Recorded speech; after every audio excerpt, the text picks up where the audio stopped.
Саламатсыздар, урматтуу теле көрүүчүлөр. Эфирде укук теле программасы. Аны мен Таалай Мамбетов алып барамын. Бүгүн биз мурас темасында кеп козгойбуз. Ал эми студиябыздын коногу мурас илими боюнча адис, дин таануучу Юсуп Сайпиев. Ассаламу алейкум, кош келдиңиз. Жана ошондой эле укук коргоочу, юрист, адвокат Лира Ораз. Ассаламу алейкум. Алейкум ассалам. Кош келдиңиздер. Анда алгачкы сөз ушу Юсуп мырза сизден болсун. Диний илим боюнча алып карайтын болсок, шарият маселесинде мурасты кандай бөлүштүрөт? Бисмиллахир-рахманир-рахим. Ассаламу алейкум, урматтуу мусулмандар. Бул мурас деген мындай түшүнүк да. Мусулман киши мындай жашоодо, тирүү кезинде Аллах Таала мага адал рызкы табууну, кесип кылууну буйруган да. Ар бир адам адал рызкы таап жашаш керек. Үй салыш керек, унаа миниш керек, кийинүү керек, бала жакасын багуу керек. Ошол эле учурда Алла Таала тирүү адамдарга арамдан тыйган да. Мисалга бирөөдөн урдоого, коррупцияга, сүткорлукка, жана паракорчулукка, баягында бирөөнүн малын тартып алууга арам жагынан тыйган. Ушул эле адам тирүү жашап жүрүп, ошондой адал жактан мал таап, арам жактан сактанып жүрүп, каза болсо, ар бир адам ошого аракет кылат, мусулман кишичи. Каза болгондон кийин дагы бул ушул өлгөн адам тууралуу жалпы мусулмандарга бир парыз пайда болот. Ошонун акысындачы. Ал жаназасын окуп аны көмүү. Анан экинчи бир важип амал пайда болот. Ошол өмүр бою Кудайдын буйругун аткарып, адал кесиби менен, чекетери менен тапкан мал мүлкүнү, өлгөн адам мындай аны бир жака сартай албайт да. Тирүү адамдарга, алымдарга айрыкча, мурас илим билгендерге, шарият илим ээлерине важип болот. Ошонун малы мүлкүнү адилеттүү түрдө чоочун адам барып туруп, балдарыны, кыздарыны, аялдарыны чогултуп туруп, ошону малы мүлкүнү бөлүп берүү, ошол адал жол менен. Атаңардан бери келе жаткан мурас, атаңардын тапкан адал малы мүлкү ошол адал жол менен кетсин мындан ары. Бирөөңөр көбүрөөк алып, бирөөңөр албай калып, бирөөңөр таарыныч, бирөө өлгөн кишинин карызын көбүрөөк төлөп калып, бирөө төлөбөй коюп, ошондой баягы көптөн бери чогулган адал мүлк киши каза болуусу менен, машаламандык менен арамга айланып кетпесин деп Кудай Таала Кур'ан-ы Каримде түздөн-түз аяттарды түшүрүп, 99% мурас илими ошол Курандан түз алынган да. Ошентип Алла Таала ошондой буйруган. Демек, каза болгон кишинин мал мүлкүнү адал жол менен баарына бирдей бөлүп берүү мына ушул мурас илими.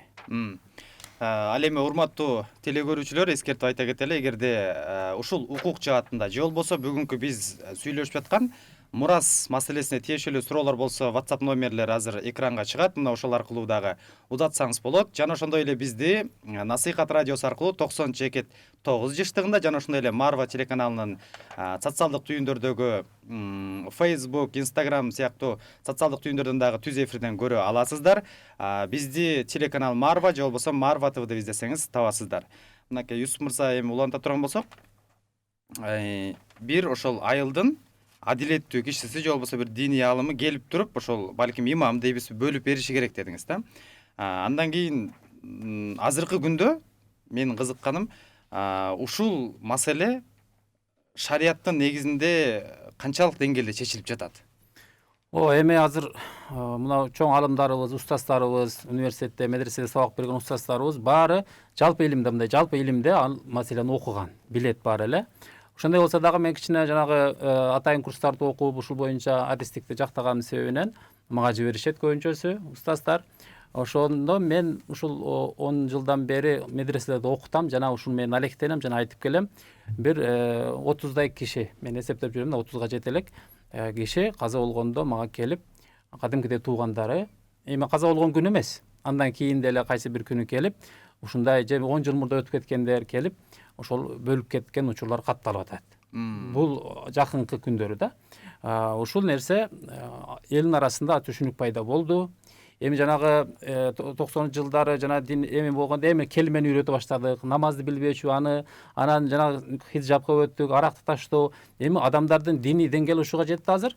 Мурас маселеси өтө кыйын, татаал бизнестин адал жолдору, мисалга ошондой деңгээлге жеткенине Кудайга шүгүр. Бул нерсе азыркы күнү элдин талабына жараша мурас бөлүштүргөндөр бар. бар. Жок Жакшы. эмес. Лейрайым мынакей, биз Кыргызстан өзү демократиялык жана ошондой эле укуктук өлкөдө баса белгилеп акыркы күндөрү ушул сөздөр көп мындай айтылып жүрөт да коомчулукта. Анан укуктук жактан ала турган болсок, мурас маселесинде мыйзам кандай чечмеленип айтып берет? Мурас бул граждандык жарандык кодексте көрсөтүлгөн кайсы бир адамга мал мүлкү катталган болсо юридикалык жактан ошол адам кайтыш болгондон кийин үй бүлөсү, жубайы, ата энеси жана балдары ошол мүлкүнө ээ болууну билдирет. Буга бир нече беренелер бар жарандык кодекс боюнча. Анын өзүнүн шарттары бар, албетте мурасты алуу боюнча. Эгерде мөөнөттөрү дагы бар, эгерде мөөнөттөрдү коюп жиберишкен болгон болсо, анда сот аркылуу чечилет бул жаатында. Эгерде мисалы турмуштук тажрыйбадан алып карай турган болсок, ар кандай нерселер кезигет да. Мисалга ала турган болсок, алгач биринчи жубайы менен баш кошкон, бирок андан кийин ал менен мыйзамдуу түрдө ажырашпастан, нике күбөлүгүн кырктырбастан эле кайра экинчи жубайга дагы үйлөнүшкөн. Бирок ортодон да таарынышып, официалдуу түрдө үйлөнгөн болгону менен реалдуу турмушта жашабайт. Анан ошентип кайра экинчи жубайы менен жашап жүрүп дагы каза болуп калган учурлар болот. Эркек киши каза болуп калат. Анан ошол кезде кандай болуп бөлүнөт? Мисалы, биринчи аял менен дагы, экинчи аял менен дагы мыйзамдуу түрдө никелеш болуп калып атат. Ооба, жакшы суроо. Бул жерде эме да кайсы уголдан карай турган болсок да, кимдин кызыкчылыгы каралып аткан болсо, бираз мында кытыклай турган суроо экен да. Де юра бул учурда экөөнүн ЗАГСы бар, де факто экөөнүн жашоосу бирге болгон эмес да. Анан ошол учурда эми ар бир жарандын өзүнүн уятына, иманына калтырылат. Мыйзам чегинде карай турган болсок, де юра ошондо аялынын, жубайынын жарым мүлккө ээ болгон берене дагы бар. Да, түшүнүктүү. Андан мисалы атасы дагы, энеси дагы бирдей каза болуп калган учурлар кездешет. Тилекке каршы ар кандай табигый автокырсык окшогондор учураганда, жалаң балдар кала турган болсо, андай учурда качан мурастар балдарга бөлүнүп берилет? Эгерде жаш өспүрүмдөрдүн апасы, атасы бир маалда каза болгон болсо, же бир жылдары каза болгон болсо, анда ал бала совершеннолетиеге жеткенге чейин опекун даярдалышы керек. Опекун даярдалганда орган опеки попечительства деген бар. Ошол орган опеки попечительства иш кагаз материалдардын баарын топтоп, госрегистрден ошол турак жайы, жанакы жердин үстүндөгү салынган мүлк, недвижимость тууралуу баарын топтоп туруп прокуратурага берет дагы. Прокуратура ошол несовершеннолетний баланын укугун таламын талашып, мыйзамдуу түрдө мүлкүн бөлүштүрүп берүүгө, мурасты ошол иш чараларды алып барган болот. Камкордукка алып жаткан киши баланы багып жатат да, бул өзүнүн камкордугун алып атат. Демек, ошол баланын балага тиешелүү болгон мал мүлктөн жумшоого укугу барбы? Ал боюнча берене көрсөтүлгөн эмес. Болгондо айтайын.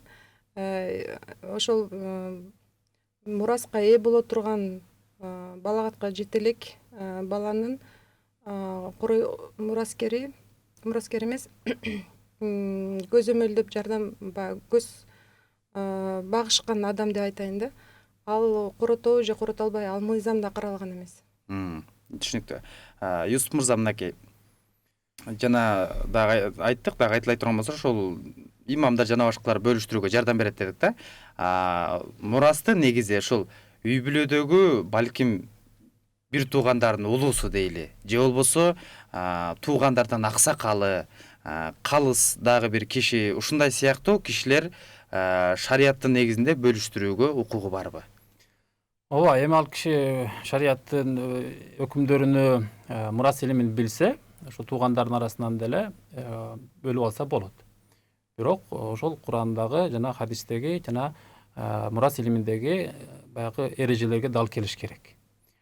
Анан жанагы аял тууралуу, 2 аял, 3 аял тууралуу менин шариаттык көз карашы менен айта кетейин. Бул өтө так, даана, кенен айтылган. Бул Бул мурасты шариятта даана айтылган да. ооба, шариятта мындай айтылат. Мурасты эки нерсе мындай важып кылат да, мындайча айтканда, сөзсүз мурас берилиш керек. Биринчиси тууганчылык, ата жактан тууганчылык, экинчиси нике. Демек менин ата жактан туугандарым бардык мураскор болом, жана алар менден мураскор болот. Жана нике бул аялым.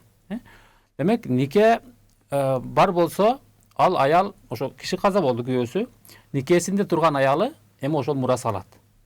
Эгерде мурда никеден чыккан болсо, талак алган болсо, ажырашып кеткен болсо, ал аял эми албай калат. Бул жерде ЗАГС кагаз эме жок да, эми шарият боюнча нике жана талак маселеси. Анан аялдар канча алат, эмне алат деген маселе шарият боюнча. Эми ошол эркек киши каза болгондун балдарына каралат. Эгер кайсы бир аялынан, мурдагы аялдарынан же ушул азыр тирүү калып аткан аялынан кандайдыр бир перзенти болсо, ушул эркек кишинин жанагы аялы 8ден 1-ин алат. 80 сомдон 10 сом гана алат. Эгерде бул эркек кишинин эч кандай перзенти, балдары жок болсо, эч бир аялынан, мурдагы аялынан, бул аялынан, демек балалуу болгон эмес киши, же болсо каза болуп калган киши, демек анда ал аялы ошол кишинин мурасынан, күйөөсүнүн мурасынан 4дөн 1-ин алат. 4дөн 1, кичине көбүрөөк алат. Эми 4 аялы бар киши каза болуп калды. 8ден 1-ини 80 сомдон 10 сомду алабыз дагы, ошол 4 аялына бирдей кылып бөлүп беребиз. Демек ар бирине бирден 8ден 1 эмес, 8ден 1-и ошол 4өөнүн акысы. Же эркек кишинин балдары болуп калып, алар 4дөн 1-ин ала турган болсо, 40 сомдон мисалга 10 сом ала турган болсо, анда алар 4өө бирдей кылып бөлүп алат. Аялдардын укугу мураста өтө даана, так, бирдей сакталган. Лирайым, мисалы ушул камкордукка алганда жаш бала балагатка жете элек болсо, андан кийин аны ошол балагатка жеткенге чейин мурасты кайсы бир адамга баланын макулдугу менен өткөрүп берүүгө мүмкүнчүлүк барбы? Эгерде бала 18 жашка чыга элек болгон болсо, анда эмансипация деген бул башка процедура. Ошол эмансипацияны жүргүзүп туруп, андан кийин балага мурасты өткөрүп берсе болот. Же болбосо ата-энеси көзү тирүү кезинде эле балага 13 жашпы же 15 жашпы дарственный деп айтылат. Ошол процедураны нотариус аркылуу кылышса болот да. Баланын макул, демек бала качан балагатка жеткенге чейин башка бирөөгө ошол өзүнө тиешелүү мүлктү бере алабы? Бала ал мүлктү бере албайт, себеп дегенде бул жерде баланын мыйзам чегинде эме болуп калат да, кысым болуп калат. Анткени ал 18 жашка чыккандан кийин анан өзү билет да, сатабы, коёбу же кимге белекке берет жана башка учурларда. Мисалы үчүн, эгерде башка бирөөгө оформление кыла турган болсо мүлктү, анда ошол орган опеки аркылуу опекуну ошол баланын же кыздын, же болбосо ата-энесинин бирөөсү тирүү болгон болсо, анда орган опеки аркылуу ошол балага мыйзамдуу түрдө башка равностоящий ошол мүлктүн баасына жараша башка бир недвижимость алган болуш керек. Ошол документ аркылуу юридически тастыкталган болуш керек. Ошондо гана уруксат берилиши мүмкүн орган опеки жагынан. Бул боюнча шариаттык жагындагы сурагым келип атат да, ушул демек балага мурас өткөрүлүп келгенден кийин ал канча жашынан баштап өзүнүн макулдугу менен өзүнө тиешелүү мүлктөрдү өткөрүп бере алат? Ар бир мал мүлктүн мындай үшүр берүү, зекет берүү, ошондой эле үйлөнүп калың берүү, эркек киши өзүгө тиешелүү шариаттын буйруктарын аткарууда мал сарптоо, бул ошол балагат жашынан өткөндөн кийин. Ар бир жерде фик китептеринде келет, акыл, балиг болуш керек, балагатка жетиш керек жана акылдуу болуш керек депчи. Мисалы үчүн балагатка жетиши мүмкүн, акылы толбошу мүмкүн. Мисалы үчүн, же акылы толуп калган, балагатка жетпей 15 жашында чыгышы мүмкүн. Ушул эки шарт, балагатка жетүү керек, акылы толуу керек. Анан 18 жаш андай жаш белгиленген эмес. Анан ошол кезде бала өзүнүн мүлкүнү мындай кыймылга бир жакка сарптай алат. Бирок мураста бир киши каза болсо, ошол тирүү калды аялыч, ошол аялынын боюнда бар. Мейли ал 1 жумалык, мейли 9 айлык, ошол төрөлө эле курсактагы балага дагы мурас бөлүнөт. Мурас бөлүнөт, ошодан калтырылат. Эми ага калтырылганда ал кыз болуп кала, бала болуп калабы, көп калтырабызбы, аз калтырабызбы, 2 бала төрөлө, 3 кыз төрөлө, онун баары маселе каралган. Кыскасы ошол курсактагы балага деп атап коюлат, бөлүнбөстөнчү бир мал мүлктү сактап коюлат. Эгер ал эркек бала төрөлүп калса өзүн алат, анан кыз бала болуп калса артып калат да, кыз бала азыраак алат да. Анан калган мал мүлктү жанагы байкелерине, тирүүлөрүнө кайтып бөлүп берип коет. Эгерде ошол кош бойлуу мезгилде эгиз болуп калса кандай болот? Же Эгиз бөлүнгөн ошол мурастын бөлүгү ошолорго ылайыктуу болуп бөлүнөбү? Ооба, ошолорго ылайыктуу болуп бөлүнөт да. Мунун өзүнүн жол эрежелери бар. Бир Анда канча азыр эсеп эме кылыш керек, анан кийин ал ошондой чыгат. эгерде эфирде убакыт болсо дагы токтолуп Ооба, кетебиз. Ар токтолуп бирине азыр суроо келиптир. Шарият боюнча мурас бөлүнөт, бирок эң кичүүсүнө кыйын болот экен. Себеби алар окуу жайда ата энеси окутат, үйлөйт, өзүнчө болуп жашашат. Бөлүнгөндө да кара малдан энчи колдон келишинче жардам берилет. Эң күчүү баласы үйдө калат, ошого кыйын болот экен. Ошого кандай карайсыздар дейт. Менимче бул жанагы кыргыздын каада салтына байлап атат окшойт. Себеби мурас эме алганда бөлүп атканда эң күчүү бала деп кыргыздын бул салт боюнча, шариятта балким мындай каралган эмес да, бирок салт боюнча ушундай деп атат да. Мен ушул сизге туура келет окшойт бул суроо. Ооба, негизи мен мындай айтар элем да. Киши өзүнүн балдары 4 эркек баласы бар деп коелу. Улуу баласына үй салып чыгарып койду, үйлөө жайлуу кылды. Экинчи баласына ошондой кылды, үчүнчү баласына, анан 4-үнчү баласы бар го, үйүндө карап калган баласычы. Ошол балага дагы эгер мүмкүнчүлүк болсо, эгер колунан келсе, жана байкелерине кылгандай үй салып туруп, бөлөк жакачы, ошол жака сен көчтүң деп эсептеп коюш керек. Бирок жанагы бала ата энесин карап ошол атанын үйүндө кала берет. Анан киши каза болгондон кийин, демек мындай логикалык жактан баарына бирдей кылды аталык милдетинчи. Анан жана атанын үйү эми ортодо мураска калып атат. Мейли чоң байке салсын, бирок ата текти эч ким сатпайт да. Анан ошол жерден эсеп болот. Атанын үйү мисалга 40 000 долларга эсептелди. Ар бириңе 10 000 доллардан берилет экен.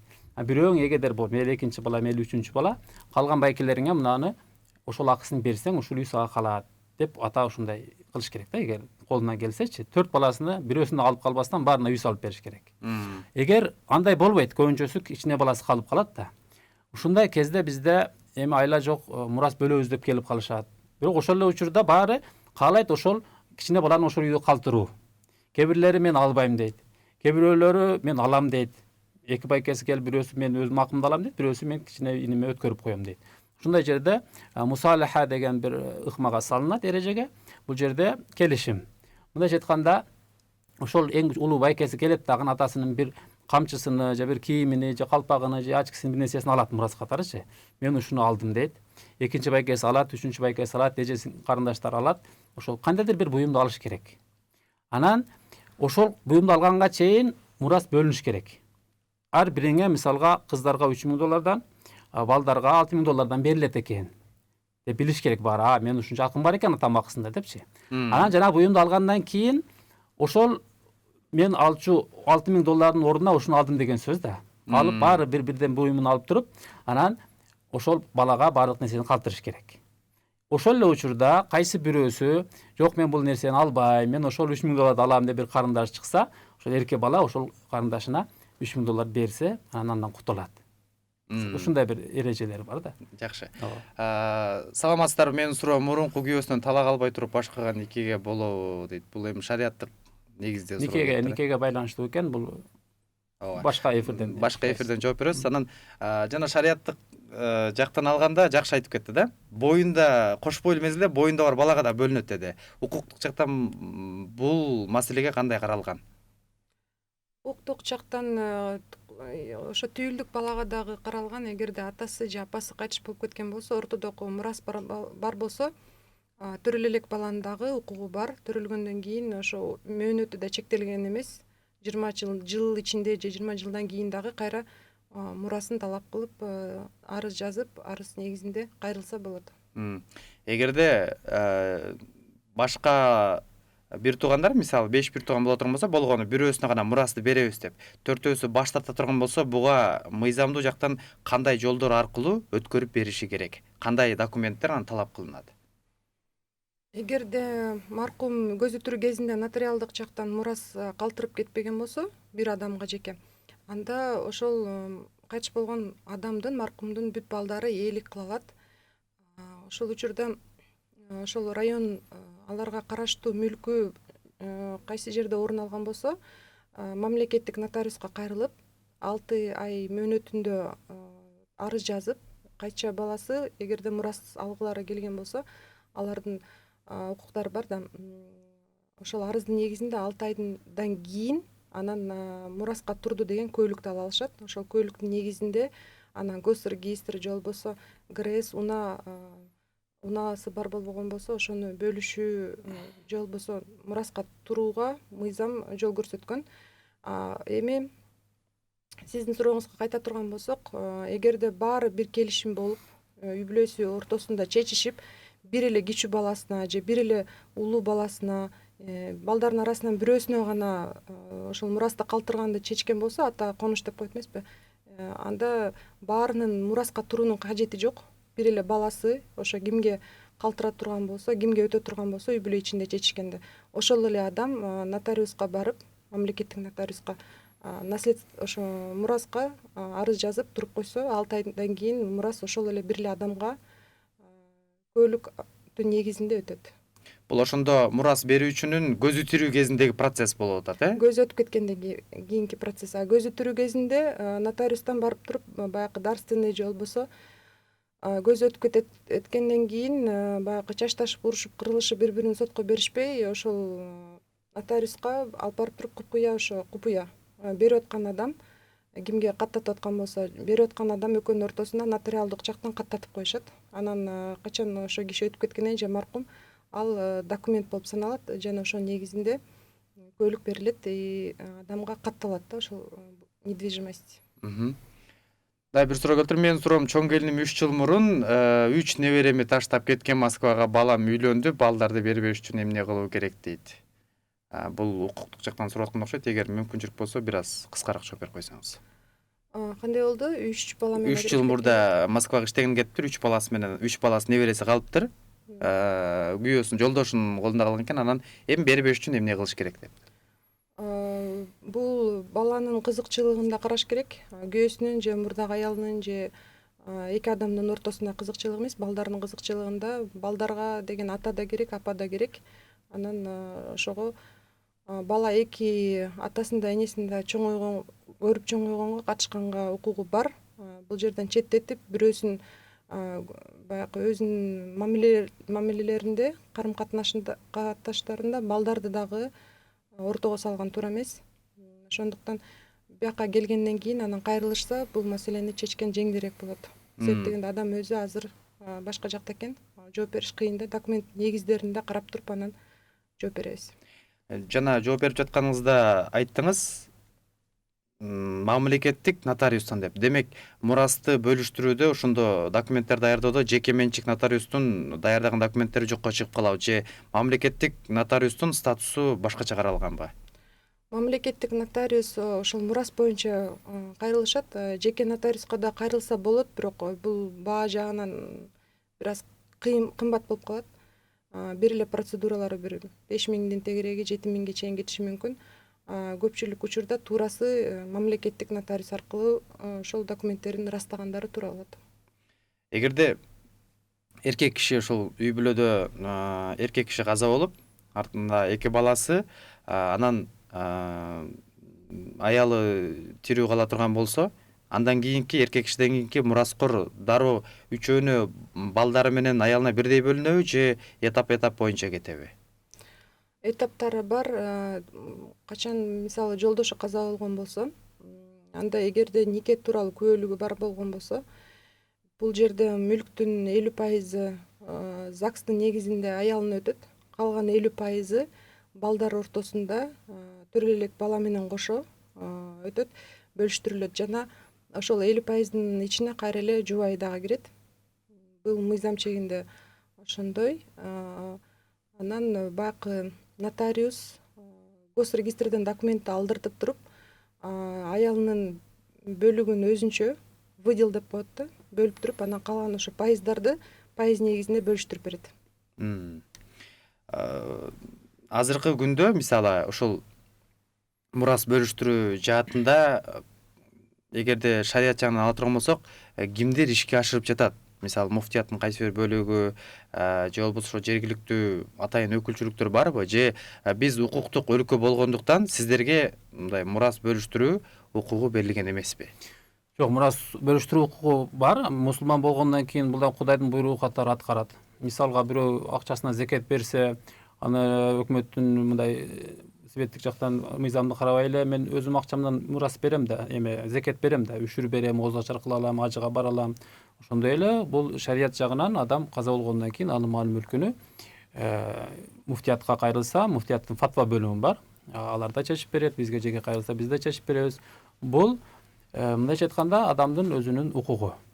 Ага бирок биздин берген фатвабыз, биздин берген чечим эме, баягы чечим бул юридикалык күчү жок. Мисалга кээде мындай да келишет. Анан мал мүлкүн тактабай келгендер кыйнайт да. Баласы айтат, мен мунун фундаментин курбадым беле, тигинisi айтат, мен мунун шифрын жаппадым беле. Анан апасы айтат, мындай кыскасы мен алдыма келип мындай бири менен талашат да, бир туугандарчы. Жок, биз андайга жооп бербейбиз. Аны юридикалык жактан сот аркылуу, башка аркылуу, жанагындай нотариус аркылуу чечип келгиле. Мага шарият жагынан эки эле нерсе керек. 10 киши мураскер, 100 миллион акча бар. Ушул кантип бөлүнөт? Дапдайыр келиш керек. Анан мен ошол 10 кишинин ичинен мына мурас албайт, себеби бир тууган экен, бул жакта баласы бар. Могу атасы алат, му чоң атасы албайт. Баласы алат, небереси албайт. Эң жакындар алат да. Алар жок болсо андан кийинки жакындар келет, ошондой да. Ошентип бир 6-7 терилип алынат мурас алчулар. Анан жанагы 100 миң сомду ошолорго бөлүп берүү гана биздин функция ишибиз да. Негизи ошол. Анан тиги бир заводдун директору өлүп, ээси. Анан балдары, акционерлери баары келип ызы чуу кылганга биз ал жерден чечип берүүгө биздин укуктагы жок, ага биздин иш эмес ал. Бизге цифра керек болду. Мынча мураскер, мынча акча болду. Ошону гана бөлүп беребиз. Бирок мунун юридикалык күчү жок. Бирок бир туугандар баары имандуу болсо, ушул шарият боюнча бөлүп алалы, акыретте бири-бирибиздин акыбызды жеп, Кудайдын астына мындай жазага тартылбайлы деп келишет. Бөлүп беребиз, ынтымак менен бөлүшүп алгандар бар. Буга мыйзам тоскоолдук жери жок. Өздөрүнүн ыктыяры менен келип атат. Кааласа кечип коет, кааласа алат дегендей. Жакшы. Ассаламу алейкум. Биринчи ЗАГСтан өтүп, анан нике кылыш керек. ЗАГСтан көөлүгү жок, нике кылбаш керек. Эмнеге дегенде канча эркектер жөн эле нике кылып жашап, каалаганда аялдарын жана балдарын таштап кетип калып атышат. Өтө өкүнүчтүү дейт. Бул эми өзүнүн гана ой пикир экен, менимче. Бул боюнча жоболор иштелип атат. Муфтиятта бизде атайын нике журналы бар. Ал жерде бир канча мындай суроо талаптар бар да, кыскасы. Анан биз ар качан да нике кыйганда ошол тез аранын ичинде нике кагаз алгыла деп эскертебиз. Бирок нике кагаз алуу кыйынчылыкка тууса, мисалы үчүн, анда дагы баягы нике кыйбай жүрө бериш керек деген эмес. Нике кыйып туруп, кийин нике кагаз алса деле болот. Бул маселе мындай диний комиссияда, муфтиятта жана укуктук талаада талкуудагы маселе. Жакшы.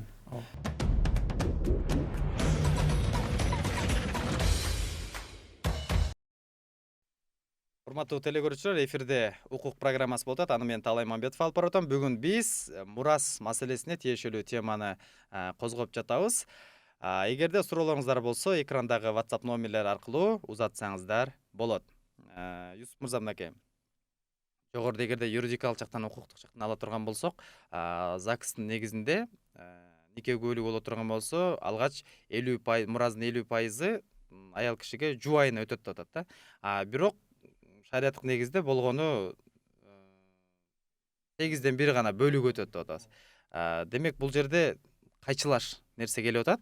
Укук менен шарияттын кандай оңдоп түзөөлөрү керек деп ойлойсуз, ой пикириңиз? Биздин Өзгөн шаарында улуу устазыбыз мындай дүйнөгө таанымал алым Имам Сарахси өткөн да. Ошол кишинин Мабсут деген чоң том китептери бар.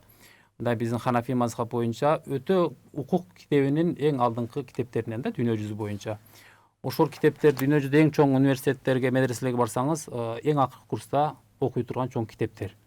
Мына ушул китептер, мына Европа эли, айрыкча Франция, ошол эң негизги адамдын укуктарын ошол китептен алынган да. Мындай салыштырса, даана эле ошол китептен алынган. Ошонун негизинде биз деле ошол мурас илими ошол жерде даана так айтылган, өтө кенен айтылган.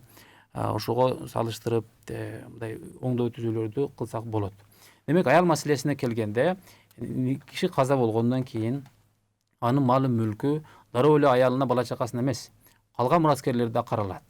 Ал кишинин, эркек кишинин ата-энесиге берилет, анан аялына берилет, эркек балдарына, кыздарына, баарына өзүнүн эмесине, шартына жараша берилет. Көбүрөөк эркек балдар алат. Андан азыраак жарымыны кыздар алат. ошол эле учурда аялы дагы алат, апасы алат 6-дан биrini, атасы алат 6-дан биrini. Мына ушинтип бөлүнөт да. Бизде 6-дан 1, 8-ден 1, 4-төн 1 деген терминдер кетет да. Ооба. Азыр ушул телегөрүүчүлөр дагы балким аң сезимде ушул мурас боюнча эми шарияттык негизде ушул шарияттын талаптарын карманган дагы жарандарыбыз жок эмес. Ошолорго түшүнүктүүрөөк болуш үчүн мындай этап менен түшүндүрө кетсеңиз, мисалы ата-энесине канча бөлүгү берилет? Азыр жогоруда балдарына, кыздарына, анан кийин жубайларына гана айттыңыз да. Анан неберелери жана башкалары дагы кошулуп калып атпайбы? Ошолордун талаптарын анан кийин бөлүү жолдору. Мына киши каза болду, атасына берерде, ал кишинин атасына берерде, бул кишинин балдарына карайбыз. Кызы же баласы бар болсо болду, атасы 6-дан 1-ин алат. Апасы дагы 6-дан 1-ин алат. Анан аялына карайбыз. Аялына берерде ушул эле кишинин балдары чечет да маселеничи. Балдары бар болсо аялына 8-ден 1 кетет. Аялына, мисалы үчүн бир кишинин каза болду, ата-энеси жок, аялы бар, анан 7 уулу бар мисалы үчүн. Жанагы мал мүлктү бөлүү эң оңойго турат. 8ге бөлөбүз дагы. Бар мүлктүчү. 1 бөлүгүнү аялына беребиз. Анан 7 калды го. 7 бөлүгүнү 7 баласына беребиз. Кыздар боло турган болсо, анда лизакар мисли хазбул унсайин деген эреже бар. Куранда ачык айтылган. Кыз балага эркек балага берилгендин жарымы берилет дейт. Бала 100 сом алса, кыз бала 50 сом алат. Мейли ал кыз бала турмушка чыгып кеткен, балалуу неберелүү чөйрөлүү болуп кеткен, мейли ал бай жашайт. Бирок бир жолу билиш керек, менин атамдан мага 50 сом берилиш керек экен деп. Бел кечип коебу, кайра берип коебу, кыскасы, анын укугу менин мурасым канча экенин билүү. Фатва чыкканын билиш керек да. Ага 50 сом берилишини билиш керек. Рахмат. Ассаламу алейкум. Шарият боюнча атасы биринчи өтүп кетсе, энеси тирүү болсо мурас кандай болот? Балдары бар болсо дейт. Азыр эле айтылган сөз, энеси деген бул жерде ошол кишинин аялы болуп атат да. Аялыга балдары болбосо 8-ден 1 бөлүгү берилет. Ирайым, жогоруда айтылган маселеде укук жак кандай айтат? Мисалы, ата-энесине дагы же болбосо неберелерине дагы бөлүү керек дейби, же жалгыз гана ошол кишинин үй бүлөсүнө тиешелүү мурас болуп эсептелинеби? Мураска укук бар адамдарды санап өтсөм, бул ата-энеси, каза болгон кишинин жубайы же күйөөсү, биринчи кезектеги мураска ээ болуучу адамдар. Андан кийин жарым жыл, 6 айдан кийин, 6 ай өткөн соң экинчи кезектеги мураскорлор, андан кийин дагы үчүнчү кезектеги мураскорлор болот. Бул алыскы тайыне тайта аба тайкелерине чейин өтөт. Эгерде мураскар өзү жөнүндө бир мөөнөттөрдөн кийин гана. Ошондо биринчи катарда мураскорлор бул байлардын бирөөсү, ата-энеси жана балдар болуп. Шарият боюнча атап өтөйүн мураскорлорду. Шарият боюнча мураскорлор атасы жок болсо жоң атасы. Анан ылдый кетебиз. Баласы, ал жок болсо баланын ордуна небереси келет. Анан кызы. Бирок кыздын кызы келбейт. Кыздын кызы, кыз жактан жайныңыз бар го да, небере. Ал мураскор болбойт. Анан апасы жок болсо тайнеси кетет. Анан бир туугандар 3кө бөлүнөт. Ата-энеси бир тууган, баягы бир туугандар, анан аталаш бир туугандар, анан энелеш бир туугандар. Албетте энелеш бир туугандар бар, азыраак алат. Энелери бир, аталары бөлүктөр бар го. Анан кызы мына ушулар кирет да. Анан эркектин атасыны менен бир туугандар да кирет. Атаңыздын бир тууган аба деп коюп ар кайсыда чоң ата дейт, ошол киши дагы кирет. Качан бунун баласы жок, эркек баласы. Киши каза болгон кишининчи атасы жок, бир тууганы жок. 4-нчү орунда ошол атасы менен бир тууган жакка кетет. Ал жок болсо анын баласына кетет. Ал жок болсо анын баласына кетет. Ошентип мурас мындай бири жок болсо экинчисине өтүп кете берет шарият боюнча. Эгерде мисалы жаңы каза болгондо негизинен алып караганда биринчи мураскорлор ата-энеси, ошол үй бүлөнүн ата-энеси, баласы аялы болду, калгандары эмес. Эң жакын ушулар. Эгерде алар жок болгон мезгилде гана анан калган этаптарына андан кийинки этапка кетет, ооба. Укук боюнча дагы ушундай элеби же өзгөрүүлөр барбы? Укук боюнча деле ошондой 6 айдын ичинде эң биринчи мураска туруучу адамдар ушулар болуп белгиленет, ата-энеси, жубайы жана балдары. 6 ай өткөндөн кийин анан порядок наследства, очередь наследства кийинкилерге өтүп баштайт. Анан дагы бир кызык маселе айтып кетсем, сөз эсиме келип калды. Шариатта жана жоголуп кеткен, дайынсыз жоголгон кишилер да каралган. Мисалга бир киши жоголуп кетти, дайыны жок. Эми аны качан өлдү деп анын буякта мүлкү бар да. Мураскорлоруну бөлүп беребиз. Же болбосо ал тиякта жоголуп жүргөндө буякта бир киши каза болду, атасы каза болду. Ал атасынан ага мурасты качанга чейин коебуз? Аны качан өлдү деп эсептейбиз деген маселе бар да. Эми алымдардын ар кандай фатвалары бар. Кээ бирөөлөр айтат, ошол курактагы адамдар баары өлүп түгөгөндөн кийин, классташтар, достор калбагандан кийин ал өлдү болуп эсептелет дагы, анын мүлкү бияктагыларга бөлүнөт. Кээ бирөөлөр 90 жыл, 120 жыл ар кандай фатвалар бар. Кыскасы, ага дагы маселе каралган. Анан кээде мындай дагы маселе болуп калат. Бирөөнүн аялы, анан бир киши каза болду. Ушул каза болгон жигит ошол аялына күйөө жакынан дагы тууган, анан атасынын баласынын болуп, бияктан сөөк жакынан атасы да жактан да тууган да. Ошол аял күйөөсү болгон үчүн дагы бир үлүш алат, анан бул ата жактан тууган болгон үчүн дагы үлүш алат. Ушундай жактар да бар. Түшүнүктүү. Саламатсызбы? Мен кичүү балама үйүмдү өткөзүп берсем, мени келип карабай койду. 85 жаштамын дейт. Эми үйүмдү кайра өзүмө кайтарып алып, небереме өткөзүп берсемби деген каяка кайрылсам болот дейт Лирайым. Баласын өткөрүп берген экен. Бул менимче, эгерде мындай мураскор, орусча айтканда дарственный кылып берген экен да. Бирок көзү тирүү экен, карабай кетти дейт. Эми небереме өткөрүп берсемби деп атам дейт. Кандай жолдор аркылуу өткөрсө болот? Бул жерде эки процедураны түшүнүп жатам. Биринчиси мурас, то есть үйүн өткөрүп берип койгон экен баласына. Дарственный бул 2-3 шартта гана кайра жандандырууга мүмкүн. Эгерде адамдын акыл эси ордунда эмес болгон болсо жана башка бир көрүнүштөрдө ошол сыяктуу. Дарственныйды кайра сындырыш, жокко чыгарыш бул өтө кыйын. Сот териштирүүлөр менен соттун чечими менен аныкталат. Бул жерде экинчи маселе болуп атат, экинчи көйгөй балам карабай кетти дегенчи. Ошол баласынан алимент алууга укуктуу. Сотко өзүнүн документтерин жана пенсиясынын аздыгы, же болбосо кирешеси жоктугу жана жашын белгилеп туруп, сот аркылуу баласынан канчадыр бир каражат өндүрүүгө мүмкүн. Ал эми небереси менен жакшы мамиле болуп аткан болсо, дагы механизмдерди ойлонуштуруп көрүш керек экен. Дароо жооп бере албайт экенсиң, биякта беренелерди карап чыгыш керек экен. Демек, ошондо кайра кайтарып алуу үчүн мисалы өткөрүп берген кишинин дагы макулдук тил каты сыяктуу керектирби, талап кылынабы? Мисалы белекке берген киши кайра өзүнө кайтарып алыш үчүн ошол берген кишинин дагы макулдугу болобу? Берген киши ооба, бул нотариалдык процедура да. Берип аткан киши өзүнүн колун растап коюп, өзү коюп аткандыгын аныктап анан берилет да. Анан кайра баягы эгерде орусча айтканда придумали болуп аткан болсо, бул оңой чечилбейт. Сот териштирүүлөрү гана аркылуу болот да, анан сот чечет. Бул жагынан шарият кандай дейт? Мисалы, жалгыз эле бала. Шариатта мындай да, баягы аталык милдет, энелик милдет, бала чаканы багуу атага милдет го. Ошентип бөлүп берип койгон нерселер, баягы дарственный деген сыяктуу бөлүп берип койгон нерселер ошолордо калат. Эми мурасты мындай жеңилдетүү үчүн кээ бирөөлөр бөлүп берип коет.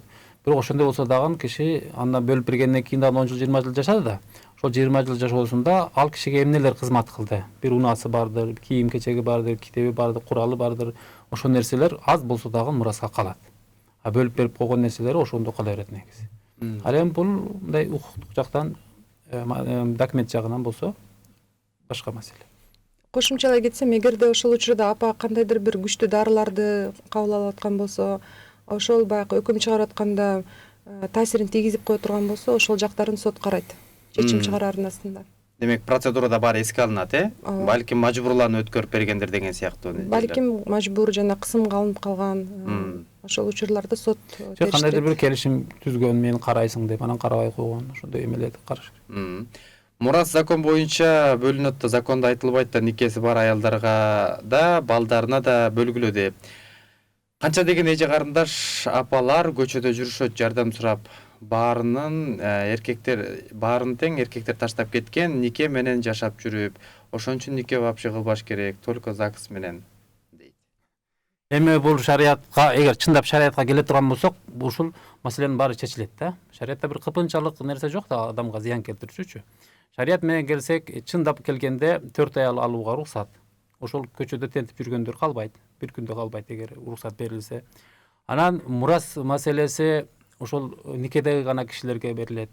Ошондо жанагы бирөөнүн никесинде болсо, каза болгондон кийин ошол күйөөсүнөн мурас алат. Мындайча айтканда биз ошон үчүн азыр ушул жерде отурабыз. Биздин закондо жана шариятта ушул нерсени мындай шайкештирсе, жакындаттырса болобу. Себеби биз кандай закон менен, кандай мыйзам менен жашаганыбыз менен үйдүн ичинде нике кыябыз, жаназа окуйбуз, орозо кармайбыз, мурас бөлүштүрөбүз. Бул экинчи агымда, мындай айтканда экинчи дүйнөдө биз ошо менен жашап келе беребиз да. Ошону бир кандайдыр бир жол менен шайкештирип, бир ортодо бир мыйзамдарды кабыл алса болот. Мун үчүн нике закону дагы, нике кагазы барго, мындай ЗАГС кагазы. Ошол эле учурда муфтиятын дагы нике эмелери аябай бекем болуш керек. Мындайча айтканда, компьютерге регистрация болуш керек, жана башка кимдин баласы ким, качан төрөлдү баары. Ушундай бир Малайзиянын эмесини, Турциянын практикасын ала турган болсок, аларда мурас маселеси, нике калың маселелери өтө даанатак. Өкмөт жагынан дагы, шарият жагынан дагы өтө бир жакшы ыкмага салып койгон да. Үй бүлө институтун өтө бийик деңгээлге көтөргөн.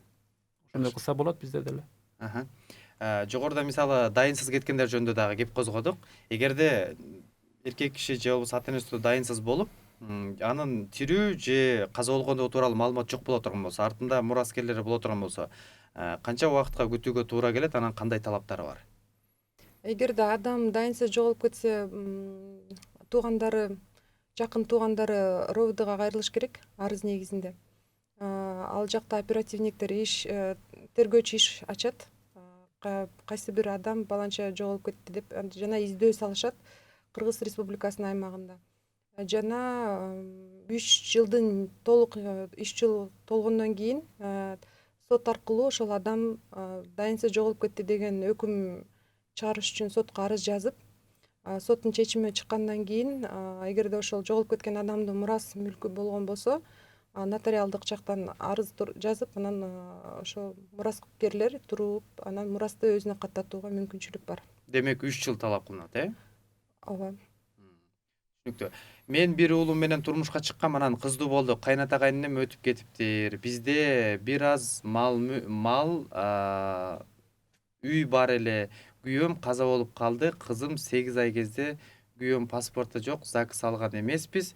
Өлгөндөн кийин сот менен эки балама тең күйөөм артында күйөөмдүн атында метрик алдым. Үйдү кайненем жаздырып алган, малды кайнагам айдап кеткен. Мен эч нерсе алган жокмун. 13 жыл болду. Эмне кылсам болот дейт. Түшүнүктүү эле болдубу же мисалы момундай да Мен түшүндүм, шарият жагынан жооп берип коеюн. Бул бир баласын жетелеп экинчи турмушка чыккан. Бул бала ал турмушка чыккан күйөөсүнүн баласы эмес. Бир кыздуу болгон. Кийин анан каза болуп калган күйөөсү. Мал мүлкүнү кайненесине башкаларга тарткызып койгон. Эгер никеде турган болсо, ошо күйөөсү каза болгон учурда бул аялга 8ден 1 берилет. Жана кызыга эгер андан бөлөк балдары жок болсо, анда ошол мал мүлктүн жарымы берилет. Анан берки балага берилбейт. Ээрчитип барган балага. Анан апасына дагы 6дан 1 бөлүгү берилет. Ал никелешкен болсо дагы бала башкадан болгондуктан берилбей атабы ошондо? Бул бияктан ээрчитип барган бала анын баласы эмес да. Ал атанын баласы эмес. Ошон үчүн ага берилбейт. Албетте ошол жактан жаралган кызга берилет, апасына берилет, аялга берилет. Ушул үчөөнүн ортосунда шарият боюнча мурас бөлүнөт. Ал эми укук жактан документтерди ЗАГС кагазы жок болсо, анда бөлөкчө чечилип калышы мүмкүн.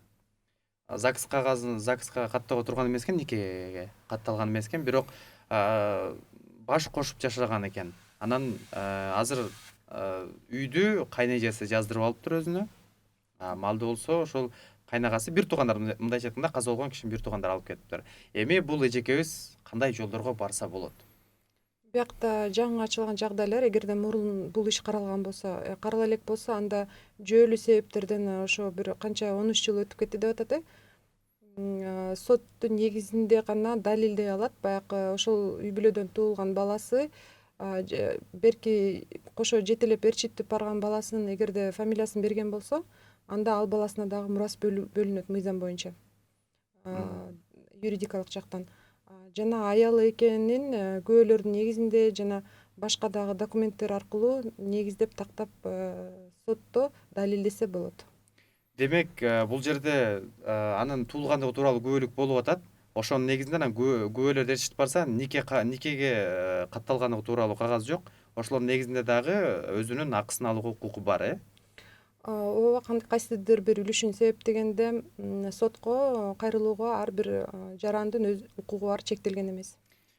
Азыр мисалы ошол киши каза болгон, бирок үйдү анын бир тууган эжекеси, ал эми мал жанды болсо калганын бир тууган байкеси алыптыр да. Бул мыйзамдык жактан кандай болуп калат? Мыйзамсыз болуп эсептелип калабы? Бул жерде эми үй бүлө өздөрү чечишкен да, кандай жана кимге эмне таандык болорун. Мураска туруу боюнча мөөнөт чектелген эмес. Канчанча жыл, качан эгерде мураска турууну туура экенин туура көргөн болушса, анда соттун негизинде сотко кайрылып, арыз жазып турууга укуктары толук бар. Кээде мындай маселе жаралат да, көбүнчө сурайт ушул маселени. Мисалга бир киши 65 чыкты, эркек киши.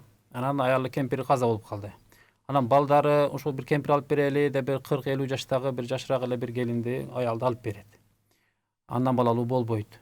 Анан жанагы аял байкуш 70-80 жашка чейин жанагы абышканы багып карап, эрмеги болуп жүрүп, анан чал каза болот. Анан жанагы аял ошол жерден автоматтык түрдө баягы көчөдө калат да. Балдары, мурдагы аялынан балдары келип үйдө ээлеп, жанагы өтө кыйын болот. Андан балалуу болгон жок. Мына ушундай учурда шарият анын никесин эсепке алып туруп, ошол каза болгон кишинин мал мүлкүнүн ошол 8ден 1 бөлүгүн ошол аялга алып берет да. Ушул маселе боюнча көп аялдарга зулум жабыркап калат. Баягы картайганчалыгга тийди, бир аздан кийин ал каза болду.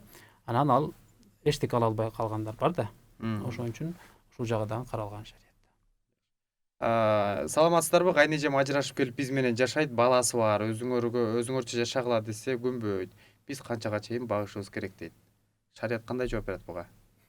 Кайнэжем дейби? Кайнэжеси, ооба. Эми аял киши ажырашып кетсе, негизи ата энеси, жакын байкелери, туугандары ошону карамагына алууга милдеттүү. Ал эми алар жок болсо, мамлекет карамага алууна милдеттүү. Себеби аял кишини балагатка чейин атасы, кийин күйөөсү, картайганда балдары кароого милдеттүү да. Эгерде жаш кезинде балагатка жеткенге чейин атасы жок болсо, анда бир туугандары же атасы менен бир туугандары. Ошондой ар бир учурда эркек кишини, баягы аял кишини кандайдыр бир эркек кишилер карамагына алыш керек. Анан бул жерде кайнэжем дейт, анда мунун аялынын эжеси болуп калат да. Күйөө бала бул. Ооба. Күйөө бала мындай Жок, эркек кишинин эжеси болуп атат. Эркек кишинин эжеси болот. Менин түшүнүгүмдө ошондой болот, ооба. Эми мындай ыйман, адамгерчилик, мындай ихсан, жакшылык жагынан эми аны мындай табалабастан колдон келишинче жардам бериш керек. Тагдыр ар бир адамдын башына келе турган нерсе. Мүмкүн анын дагы бир бактысы күтүп тургандыр. Кыскасы, мынтип айтканда өтө оор ой дагы тууганчылыкка да жатпайт. Тууганчылык үзүлүп кетсе, ошол эжеси бар деп ошону иним болбойсун деп кетип кала турган болсо, мындай айрылып кала турган болсо, тууганчылык бул чоң күнөө болот. Ошон үчүн мындай мусулман катары ага жардам бериш керек. Сабыр кылып кичине. Сабыр кылыш керек, ооба. Жакшы. Менин суроом мындай: күйөөм экөөбүз Москвада иштеп жүрүп үй алганбыз дейт. 3 балабыз бар. Кайненем өзүнүн атына жаздырып алган. Биз өзүбүзчө турабыз. Бирок кайненем өткөрүп бербей жүрөт. Андан башка айылдагы 2 үй да кайненемдин атында. Биздин жашаганыбызга 15 жыл болду. Үй алганыбызга 8 жыл болду. Буга кандай чара колдонсо болот дейт. Өздөрү иштеп жүрүп алган экен, бирок энесинин наамын өткөрүп койгон экен. Кайненесинин наамын. Эми бул жакта чын айтса юридикалык жактан көп үй бүлөлөрдө документтери мындай башаламан да. Чатагыраак. Анан ызычу да ошон үчүн көп.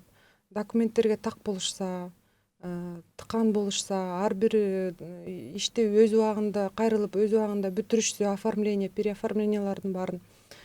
Бул жерде эми аял менен күйөөсү чогуу иштеп таптыр акчаны, үй сатып алышыптыр. Анан кайненесине катташыптыр. Эми бул үй бүлөлүк жагынан өздөрү чечишти кимге катталды. Бирок биякта мисалы үчүн аялы наразы болуп атат да ошондо. Эгерде ошол апага катталды, ошондой башка бир көрүнүштөрдө эгерде апага катталган болсо, апанын мураскорлоруна өтүп кетет да, демек, балдарына.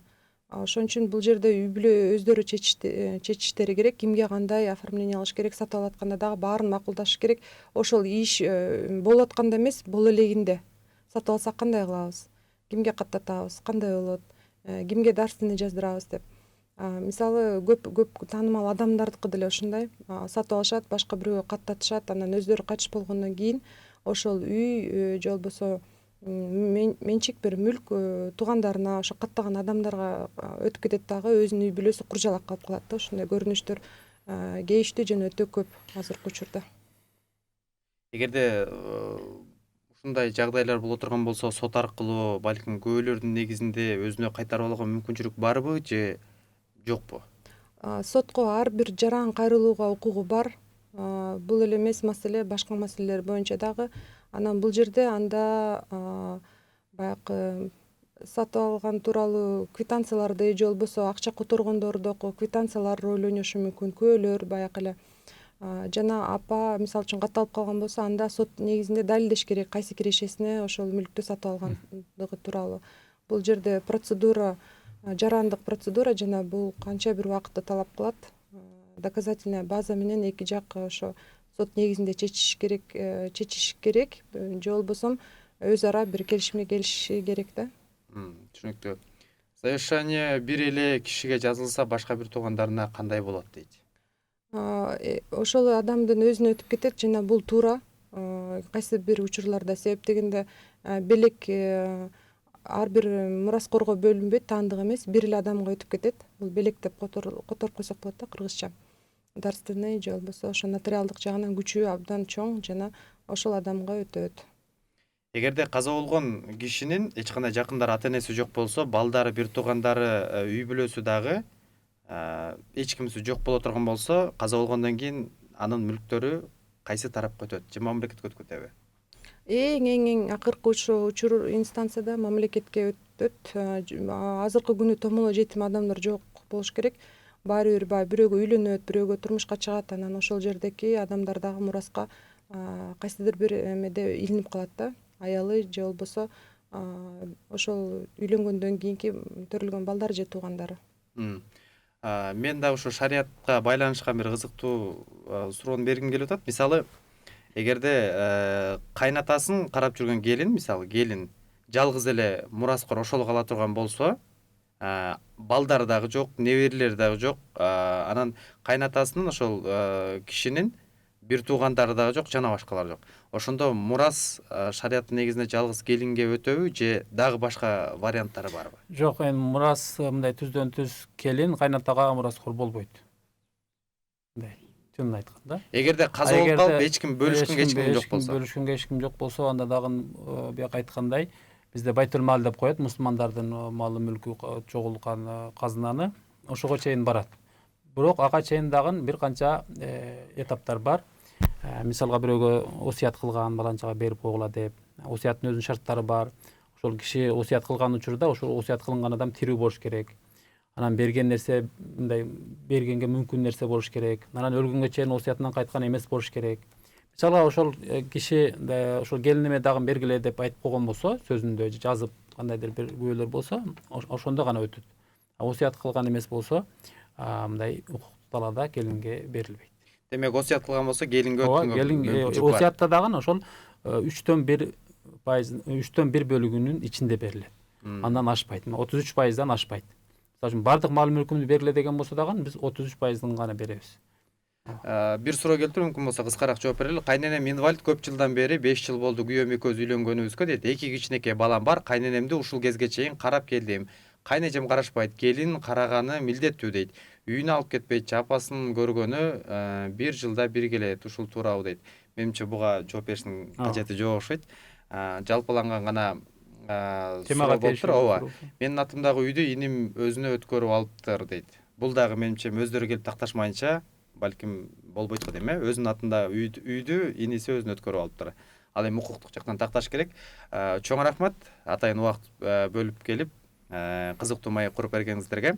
Ал эми урматтуу телекөрүүчүлөр, бүгүн биз мурас темасында кеп козгодук. ушул көрсөтүүнү көрөм десеңиздер, телеканал Марва аталышындагы социалдык түйүндөрдөгү Facebook баракчабыздан көрүңүздөр, жана ошондой эле Марва ТВ деп YouTube каналыбыздан көрүңүздөр. Андан сырткары дагы Марва телеканалында кайталуулар кетет, жана ошондой эле Насыйкат радиосу 92.9 жыштыгында бүгүнкү эфирди мен Таалай Мамбетов алып бардым. Кайрадан эфир аркылуу көрүшкөнчө аман болуңуздар.